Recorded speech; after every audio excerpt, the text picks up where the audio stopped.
नमस्कार। अलीगढ़ और ज़फर के इस खास शो में आपका स्वागत है। मैं हूं खुर्रम निजामी। दिल्ली का एक वाकया हाल में ही सामने आया है। एक दो दिन पुरानी बात है, जब एक शख्स अब खुद को दिल्ली हाईकोर्ट का जज बताता है और थाने पहुंचता है। उसका अवगत होता है, लेकिन पुलिस को शक होता है।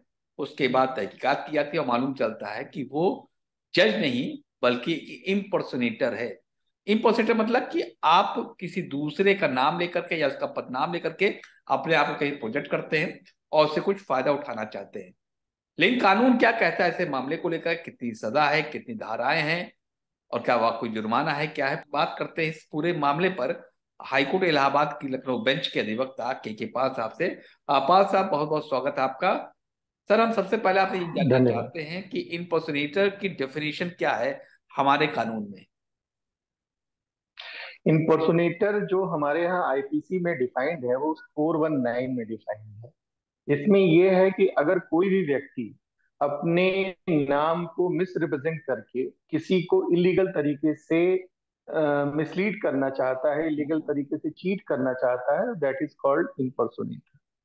और आईपीसी में 417 से स्टार्ट होती है चीटिंग का जो सेक्शन स्टार्ट होता है आईपीसी इंडियन पिनल कोड में। वो 417 से स्टार्ट होता है, 417, 418 और 419 में जो है इम्पर्सोनेटर की डिफिनीशन दी हुई है। और उसके बाद जो स्टार्ट होता है कि इम्पर्सोनेटर वहीं तक नहीं जाता है। इम्पर्सोनेटर मीन्स कि कोई व्यक्ति अगर मिसलीड कर रहा है, किसी को मिस रिप्रेजेंट कर रहा है अपने आप को कि मैं डॉक्टर हूँ, वकील हूँ या इंजीनियर हूँ या ऑफिसर हूँ, और आपको किसी भी व्यक्ति को अगर वो चीट कर रहा है, उसके बदले में वो पैसा मांग रहा है या किसी भी तरीके की अनड्यू डिमांड कर रहा है, तो दैट इज कॉल्ड इम्पर्सोनेशन। एक 170 आईपीसी है, उसमें वो क्या कहता है इम्पर्सोनेशन को लेकर के? जैसे कि कोई 170। जी 170, मसलन कि जैसे कि कोई आईएएस बन के पहुंच गया जबकि आईएएस नहीं है।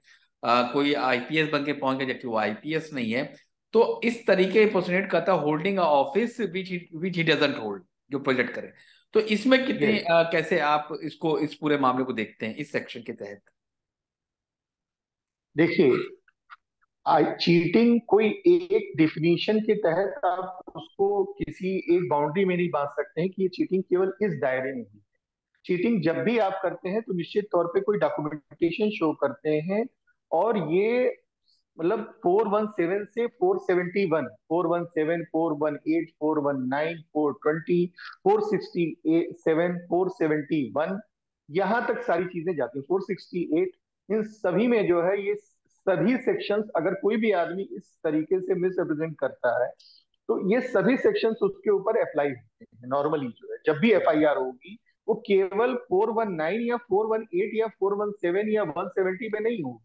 जी। तो व्यक्ति केवल मिस रिप्रेजेंट करता है तो उसको हम केवल इस नैरो माइंड तरीके से, नैरो दायरे में न देख करके कि केवल उसने अपने आप को जज मान लिया या अपने आप को वकील मान लिया या अपने आप को डॉक्टर बन करके वो मिस रिप्रेजेंट कर रहा है, तो केवल उसी शेप में वो जो है इलीगल तरीके, लीगल फ्रेम में आएगा, ऐसा नहीं। और 468 और 471 दोनों जो है सेक्शंस नॉन अवेलेबल हैं, पनिशेबल हैं। और 467 में जो है लाइफ इम्प्रिजमेंट का प्रोविजन है आईपीसी में हमारे। और 471 में 7 ईयर का प्रोविजन है।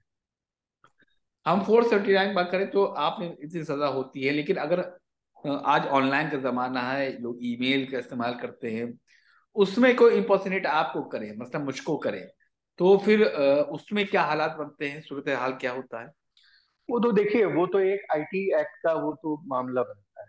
आईटी इंडियन जो हमारे यहाँ जो साइबर लॉज बने हुए हैं, उसमें तमाम तरीके से डेली जो है अपडेशंस होते जा रहे हैं। डेली सुप्रीम कोर्ट की रूलिंग्स भी आती जा रही हैं। डेली जो है अलग अलग तरीके से हमारे अब जो आईटी लॉज है वो बहुत स्ट्रिक्ट होते जा रहे हैं। तो अगर सबसे पहला जो इंडिया का जो सबसे पहला साइबर क्राइम हुआ था वो कर्नल बाजवा का हुआ था, दिल्ली का जो है, जिसमें उनके ईमेल से किसी को गलत तरीके से मेल की गई थी। और उसमें कर्नल बाजवा के केस में जो है वहां पर जो है स्टार्ट हुआ था।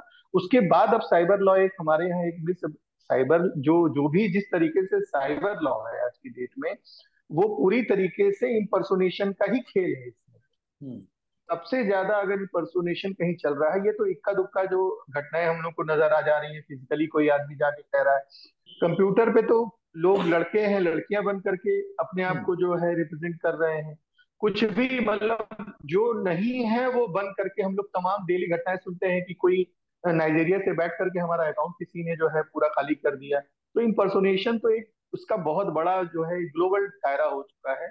और आज हमारा लॉ पूरी तरीके से सक्षम है कि अगर कोई भी व्यक्ति हमारे साथ इस तरीके से इम्पर्सोनेट करता है तो वो हमारे दायरे में जरूर है। अगर मुझे मालूम चलता है कि किसी ने मुझे इम्पर्सोनेट किया और मेरे साथ कोई चीटिंग करने की कोशिश में या कर लिया है, तो उन हालात में मुझे क्या करना चाहिए? यस, तुरंत हमें अगर हमें पता चल जाए कि ये व्यक्ति किसी भी माध्यम से, चाहे वो इंटरनेट के माध्यम से, चाहे फिजिकल माध्यम से, टेलीफोनिक किसी भी कन्वर्सेशन के माध्यम से, अगर उसने हमें इंपर्सोनेट करने की कोशिश की है और वो अपने आप को मिसरिप्रेजेंट करके हमसे किसी भी तरीके से एक्सटॉर्शन मांग रहा है या किसी भी ब्लैकमेल कर रहा है, कुछ भी कर रहा है, तो इमीडिएटली हमें पुलिस इंफॉर्मेशन रिपोर्ट दर्ज करा देनी चाहिए। बिना किसी सलाह के आप थाने में जा करके, अगर नहीं जा सकते हैं तो एक स्पीड पोस्ट जरूर अपने कंसर्न पुलिस स्टेशन में, जहां पर आपके साथ इस तरीके की घटना होगी, वहां तुरंत आप एक रजिस्टर्ड स्पीड पोस्ट उस कंसर्न थाना के थानाध्यक्ष को जरूर दें। ये अच्छा, दूसरी सवाल ये भी है कि मुझे ऐसा क्या कदम उठाना चाहिए या एक प्रिकॉशंस लेनी चाहिए कि मैं इस मामले में मैं ना फंस सकूं, जो इम्पर्सनेशन है वो इस इम्पर्सनेट मुझे ना कर सके। तो मुझे ऐसे इस चीज से बचने के लिए क्या क्या एहतियात बरतनी चाहिए? देखिए, एहतियात के मामले में अगर किसी भी, ये तो कॉमन सेंस है कि अगर आप किसी भी सर्विस, सबसे पहली चीज कि अगर आप सही मामले में जा रहे हैं तो इम्पर्सोनेट होने के चांसेस कम हैं। इम्पर्सोनेट वहीं पर होता है आदमी जहां पर गलत तरीके से कोई जो चीज लीगल दायरे में से बाहर हट करके हम कोई काम करने निकलते हैं, तभी इस तरीके के लोगों से हमारा वास्ता पड़ता है। जो लोग लाइजनिंग में हैं, जो लोग किसी तरीके से अपने आप को मुकदमे से छुड़ाना चाह रहे हैं या कहीं अगर गलत तरीके से किसी ब्राइब में फंस, वहीं पर इस तरीके के लोगों से उनका मुकाबला होता है और वहीं पर ये गैंग पूरी तरीके से ऑपरेट होता है। और वहां पर कोई भी लीगल रिप्रेजेंटेशन खोजना, मतलब ये तो आदमी जानबूझ करके जा रहा है मेरे ख्याल, हम्म। कि मतलब हमें आप जो है इस मुकदमे में छुड़ा दीजिए, हमें इस फला ऑफिसर से हमारी आप पैरवी कर दीजिए, हमारी नौकरी दिला दीजिए। तो जब आप गलत तरीके से किसी रास्ते पर जा रहे हैं, गलत काम के लिए जा रहे हैं, तो वहां पर आपका फंसना जायज है। अगर मेरे मतलब मेरी तरफ से देखा जाए एज ए वकील, मैं अगर समझता हूँ कि अगर आप अपने सही काम को सही तरीके से कराने जाएंगे तो आपको कभी भी इम्पर्सोनेशन का वास्ता आपका नहीं पड़ेगा। बहुत बहुत शुक्रिया के पाल साहब। आप इलाहाबाद हाईकोर्ट के लखनऊ बेंच में अधिवक्ता है। इन पोस्टिनेशन को लेकर तमाम बातें उन्होंने बताई, सावधानियां बताई, और अगर हम उसके शिकार होते हैं तो क्या करना चाहिए ये भी आपने बताया। उम्मीद है हमारे दर्शकों को इसका फायदा मिलेगा, और इन हालात में अगर वो खुदा ना खासा फंसते हैं तो आपकी बातें उनके लिए मार्गदर्शन बनेगी। अभी के लिए सिर्फ इतना ही। के पास आपका बहुत बहुत शुक्रिया। बहुत जल्द एक नए इशू के थैंक साथ, यू। एक नए अधिवक्ता के साथ हम बहुत जल्द एक बार फिर आपके सामने हाजिर होंगे। तब तक लीजिए इजाजत। नमस्कार। Thank you.